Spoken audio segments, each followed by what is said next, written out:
খানা খাওয়ার পরে মুখমণ্ডলে ও পায়ের তালুতে হাত মোছা এটা সুন্নাত কিনা। কোনো মজলিসে দেখলাম যে এক ব্যক্তি খাবারের পর অতি গুরুত্বর সঙ্গে সে পায়ের তালুতে হাত মুছলেন এবং সঙ্গীকেও সুন্নাত বলে উৎসাহিত করলেন যে তুমি মোছো, এটা সুন্নাত।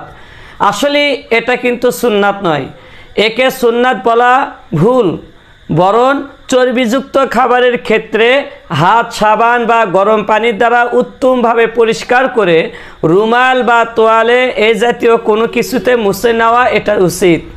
তো হাদিসে আছে রাসূলুল্লাহ সাল্লাল্লাহু আলাইহি ওয়াসাল্লাম বলেছেন, তোমাদের মধ্যে কেউ যখন আহার করে তো তখন সে যেন আঙ্গুল চেটে খাওয়ার আগে রুমালে হাত না মোছে।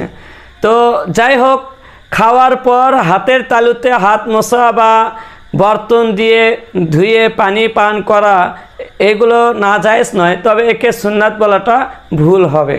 তো কোনো কাজ বৈধ হওয়া আর সুন্নাত হওয়া এটা এক নয়, দুই ধরনের জিনিস।